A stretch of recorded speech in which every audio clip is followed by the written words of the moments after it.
ಕಾಂಗ್ರೆಸ್ ಸರ್ಕಾರ ಬರುವಂಥ ಸಮಯಕ್ಕೆ ಮೊದಲು ನಾವು ಈ ರಾಜ್ಯದಲ್ಲಿ ಹಿಂದಿನ ಮುಖ್ಯಮಂತ್ರಿಗಳಾಗಿದ್ದಂಥ ಮತ್ತು ಅಂದಿನ ವಿರೋಧ ಪಕ್ಷದ ನಾಯಕರಾಗಿದ್ದಂಥ ಸಿದ್ದರಾಮಯ್ಯನವರು ಮತ್ತು ಡಿ ಕೆ ಶಿವಕುಮಾರ್ ಅವರು ಪಕ್ಷದ ಅಧ್ಯಕ್ಷರು. ಈ ರಾಜ್ಯದಲ್ಲಿ ಕಾಂಗ್ರೆಸ್ ಸರ್ಕಾರ ಅಧಿಕಾರಕ್ಕೆ ಬಂದರೆ ಆರ್ಥಿಕ ಸಬಲತೆಗೆ ಮತ್ತು ಜನರ ಬಾಳಿನಲ್ಲಿ ಬೆಲೆ ಏರಿಕೆಯನ್ನು ತಡೆಗಟ್ಟಿ ಜನರ ಬಾಳಿನಲ್ಲಿ ಸಂತೋಷವನ್ನು ಮಾಡಬೇಕು ಅನ್ನೋ ದೃಷ್ಟಿಯಿಂದ 5 ಗ್ಯಾರಂಟಿಗಳನ್ನು ಅನೌನ್ಸ್ ಮಾಡಿ 5 ಗ್ಯಾರಂಟಿಗಳನ್ನು ಚುನಾವಣೆಯ ನಂತರ ಪ್ರಥಮ ಕ್ಯಾಬಿನೆಟ್ನಲ್ಲೇ 5 ಗ್ಯಾರಂಟಿಗಳನ್ನು ನಾವು ಜಾರಿ ಮಾಡ್ತೇವೆ ಅಂತಕ್ಕಂಥ ಬದ್ಧತೆಯನ್ನು ಪ್ರದರ್ಶಿಸಿ ಬಡ್ಜೆಟ್ನಲ್ಲಿ ಯಾವ ರಾಜ್ಯದಲ್ಲೂ ಮಾಡದೇ ಇರ್ತಕ್ಕಂಥ ಒಂದು ಸಂತೋಷ ಅಂತ ಹೇಳಿದ್ರೆ ಹಣವನ್ನು ತೊಡಗಿಸೋದ್ರಲ್ಲಿ ಸಿದ್ದರಾಮಯ್ಯನವರು ಆರ್ಥಿಕ ತಜ್ಞರ ರೀತಿಯಲ್ಲಿ 52,000 ಕೋಟಿಗಳನ್ನು 1 ವರ್ಷಕ್ಕೆ ಬಡ್ಜೆಟಲ್ಲಿ ನಿಯೋಜನೆ ಮಾಡಿ ಆ ಹಣವನ್ನು 5 ಗ್ಯಾರಂಟಿಗಳಿಗೆ ಹಂಚಿ ಇವತ್ತು ಈವರೆಗೆ 1,34,000 ಕೋಟಿ ರೂಪಾಯಿಗಳನ್ನು ಜನತೆಗೆ ಹಂಚಿರ್ತಕ್ಕಂಥದ್ದು ಭಾಳ ಸಂತೋಷದ ವಿಷಯ. ಇದರಲ್ಲಿ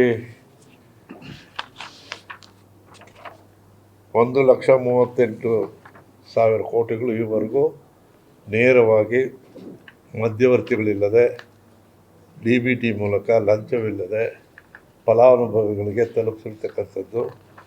ಇದು ಅಂತಾರಾಷ್ಟ್ರೀಯ ಮಟ್ಟದಲ್ಲಿ ರಾಷ್ಟ್ರೀಯ ಮಟ್ಟದಲ್ಲಿ ಅರ್ಥಶಾಸ್ತ್ರಜ್ಞರ ಒಂದು ಮೆಚ್ಚುಗೆಯನ್ನು ಪಡೆದಿರ್ತಕ್ಕಂಥದ್ದು.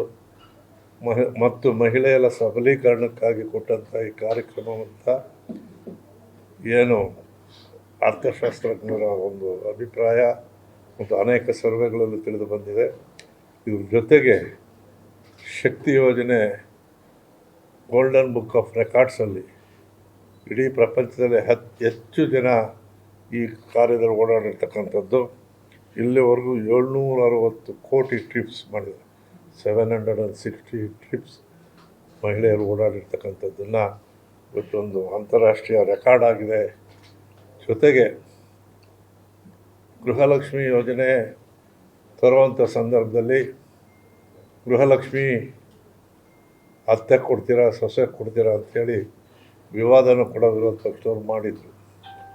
ಆದರೆ ಮನೆ ಯಜಮಾನಿ ಅಂತಕ್ಕಂಥ ಮಾತನಾಡಿದಂಥ ನಮ್ಮ ನಾಯಕರುಗಳು ಅದನ್ನು ಮನೆ ಯಜಮಾನಿಗೆ ತೋರಿಸುವಂಥ ಕೆಲಸವನ್ನು ಆಗಿದೆ. ಆದರೆ ನಾನು ಅಧ್ಯಕ್ಷರಾಗಿ ಈ ಪ್ರಾಧಿಕಾರ ಇಡೀ ರಾಜ್ಯದಲ್ಲಿ ಬೇರೆ ಪ್ರಾಧಿಕಾರಗಳಿವೆ ಅಥವಾ ಬೇರೆ ಸಂಸ್ಥೆಗಳಿವೆ. ಆದರೆ ಇದಕ್ಕೊಂದು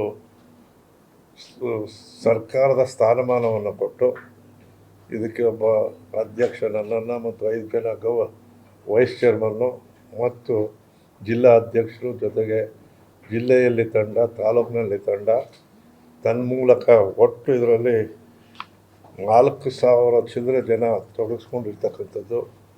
ಅವರಿಗೆ ಜಿಲ್ಲೆಯಲ್ಲಿ CEO ಅವರ ಒಂದು ಸಹಭಾಗಿತ್ವದಲ್ಲಿ ಅವರ ನೇತೃತ್ವದಲ್ಲಿ ಕಾರ್ಯನಿರ್ವಹಿಸೋದು, ತಾಲೂಕಿನಲ್ಲಿ ಎಕ್ಸಿಕ್ಯೂಟಿವ್ ಆಫೀಸರ್ ನೇತೃತ್ವದಲ್ಲಿ ಕಾರ್ಯನಿರ್ವಹಿಸ್ತಾ ಇದ್ದಾರೆ. ಇದು ಅತ್ಯುತ್ತಮವಾಗಿ ಕೆಲಸ ನಡೀತಾ ಇದೆ. ಇವರಿಗೆ ಎಲ್ಲ ರೀತಿಯ ಸಲಕರಣೆ ಮತ್ತು ಅಧಿಕಾರಿಗಳ ಸಂಪರ್ಕ ಕೂಡ ಇದ್ದು ಕಾರ್ಯನಿರ್ವಹಿಸ್ತಾ ಇದ್ದಾರೆ.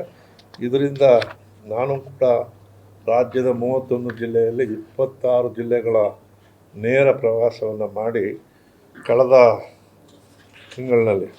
ಸಾರಿ ಮೊದಲನೇದಾಗಿ ಈ ಒಂದು ಕಾರ್ಯಕ್ರಮ ಏನಿವತ್ತು ಪ್ರಚಲಿತವಾಗಿ ಸಬ್ಜೆಕ್ಟ್ ಇದೆ, ಗೃಹಲಕ್ಷ್ಮಿ ಯೋಜನೆಯಲ್ಲಿ ವ್ಯತ್ಯಾಸ ಆಗಿದೆ. ಗೃಹಲಕ್ಷ್ಮಿ ಯೋಜನೆಯಲ್ಲಿ ಮರಣ ಹೊಂದಿದವರಿಗೆ ಹಣ ಹೋಗಿದೆ ಅಥವಾ ಅವ್ರಿಗೆ ಹಣ ತಲುಪೋ ರೀತಿಯಲ್ಲಾಗಿರ್ತಕ್ಕಂಥ ನ್ಯೂನತೆನ ಸರಿಪಡಿಸಬೇಕು ಮತ್ತು ಗೃಹ ಜ್ಯೋತಿಯಲ್ಲಾಗಿರ್ತಕ್ಕಂಥದ್ದನ್ನು ಸರಿಪಡಿಸಬೇಕು ಅನ್ನೋ ದೃಷ್ಟಿಯಿಂದ ಪ್ರಸ್ತುತ ಮುಖ್ಯಮಂತ್ರಿಗಳು ಪರಿಷ್ಕರಣೆ ಅಂತಕ್ಕಂಥ ಪದವನ್ನೇನು ಉಪಯೋಗಿಸಿದ್ದಾರೆ ಅದು ಸ್ವಾಗತಾರ್ಹ. ಕಾರಣ ಟ್ಯಾಕ್ಸ್ ಪೇಯರ್ಸ್ ಮನಿ ಅನ್ಯಾಯ ಆಗಬಾರ್ದು. ಬಡವರಿಗೆ ತಲುಪಬೇಕು, ಅದರಿಂದ ಮಹಿಳೆಯರ ಸಬಲೀಕರಣ ಮತ್ತು ರಾಷ್ಟ್ರದ ಸಂಪತ್ತು ಹೆಚ್ಚಬೇಕು ಅಂತಕ್ಕಂಥದ್ದೇ ಸರ್ಕಾರದ ಇಚ್ಛೆ.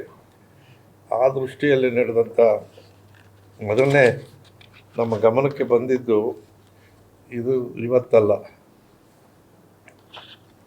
ಕಳೆದ ಸಾಲಿನಲ್ಲಿ 8/9/2025 ಮುಖ್ಯಮಂತ್ರಿಗಳ ಸಭೆಯಲ್ಲಿ ಮರಣ ಪ್ರಕರಣಗಳ ಪ್ರಸ್ತಾಪವನ್ನು ಮಾಡಿದ್ದೇವೆ. ಅಂದೇ ನಮಗೆ ಮರಣ ಬಗ್ಗೆ ಮಾಹಿತಿ ಸಿಕ್ತು. ಅಲ್ಲಿವರೆಗೂ ಯಾಕೆ ಸಿಕ್ಕಿಲ್ಲ ಅನ್ನೋದಕ್ಕೆ ಕಾರಣ ಏನಪ್ಪ ಅಂದರೆ, ಫಲಾನುಭವಿಗಳು ನೇರವಾಗಿ ಬಂದು ದುಡ್ಡು ಪಡೀತಿರಲಿಲ್ಲ. ಅವ್ರ ಅಕೌಂಟ್ಗೆ ಹೋಗ್ತಾ ಇದ್ದಿದ್ದರಿಂದ, ಅವರ ನಮ್ಮ ನೇರ ಸಂಪರ್ಕಕ್ಕೆ ಆಗ್ತಾ ಇಲ್ಲದಿದ್ದರಿಂದ, ಮೃತರ ಮಾಹಿತಿ ಸರಿಯಾದ ರೀತಿಯಲ್ಲಿ ಕ್ರೋಢೀಕರಣ ಆಗದೇ ಇದ್ದರಿಂದ ಇದು ತೊಂದರೆ ಆಗಿದ್ದು ನಿಜ. ಅದು ಕ್ಷಮೆ ಇರಲಿ, ಅದು ನಾವು ನೋಡ್ಕೊಳ್ಬೇಕಾಯ್ತು, ಇಲ್ಲ ಅಂತ ಹೇಳೋದು. ಆದರೆ ಗೊತ್ತಾದ ಮೇಲೂ ಕೂಡ ಅದನ್ನು ಸರಿಪಡಿಸುವಂಥ ಕಾರ್ಯ ಸರ್ಕಾರದ್ದು ಮತ್ತು ನಮ್ಮ ಪ್ರಾಧಿಕಾರದ ಕರ್ತವ್ಯ. ಆ ದೃಷ್ಟಿಯಲ್ಲಿ ಕಾರ್ಯೋನ್ಮುಖರಾಗಿ ಅಕ್ಟೋಬರ್ 25 ಗಂಭೀರವಾಗಿ ಪರಿಗಣಿಸಿ ಮಾಹಿತಿಯನ್ನು ಸಂಗ್ರಹಣೆ ಮಾಡಿದ್ದೇವೆ. 31/10/2025 ಮುಖ್ಯ ಕಾರ್ಯದರ್ಶಿಗಳಿಗೆ ಪತ್ರ ಬರೆದಿದ್ದೇನೆ. ಇದು ನಮ್ಮದು ಏನಿದೆ ಅಂದರೆ, ಬೇರೆಯವ್ರಿಗೆಲ್ಲ ಒಂದು ಇಲಾಖೆ, ಒಬ್ಬ ಮಂತ್ರಿಗೆ ಒಂದು ಇಲಾಖೆ, ನಮಗೆ 5 ಇಲಾಖೆಯ 5 ಜನ ಅಡಿಷ್ನಲ್ ಚೀಫ್ ಸೆಕ್ರೆಟರೀಸ್ನ ಕೈ ಕೆಳಗೆ ಕೆಲಸ ಮಾಡ್ತಾರೆ. 5 ಇಲಾಖೆಗಳನ್ನು ನಾವು ಕ್ರೋಢೀಕರಿಸಿ ವಿಷಯಗಳು ಮಾತಾಡಬೇಕು. ಒಂದೊಂದು ಇಲಾಖೆಯಲ್ಲೂ ಬರ್ತಕ್ಕಂಥ ತೊಂದರೆಗಳನ್ನು ನಿವಾರಿಸಬೇಕು.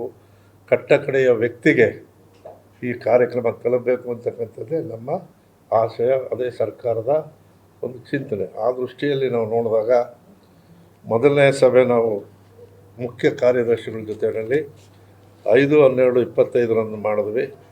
ಆ ಸಭೆಯಲ್ಲಿ ನಮಗೆ ಅಂಕಿಅಂಶಗಳು ಯಾಕೆ ಅಂತ ಹೇಳಿದ್ರೆ, ರಾಜ್ಯ ದೊಡ್ಡದು, 224 ಕ್ಷೇತ್ರ ಮತ್ತು ಪಂಚಾಯಿತಿಗಳ ವೈಸು ಲೆಕ್ಕ ಹಾಕಿದಾಗ ಹಳ್ಳಿಯಲ್ಲಿ ಮರಣ ಹೊಂದಿದವರ ಮಾಹಿತಿ ಇದೆ, ಇಲಾಖೆ ಇದೆ ಸರ್ಕಾರದಲ್ಲಿ, ಬರ್ತ್ಸ್ ಆ್ಯಂಡ್ ಡೆತ್ಸ್ ಅಂತ. ಆದರೂ ಕೂಡ ನಮ್ಮ ಗ್ರಾಮೀಣ ಜನತೆ ಮರಣ ಹೊಂದಿದವ್ರನ್ನ ತಕ್ಷಣ ರೆಕಾರ್ಡ್ ಮಾಡಿಸೋಕ್ಕಂಥದ್ದು ಅಷ್ಟು ವಾಡಿಕೆಯಲ್ಲಿಲ್ಲ.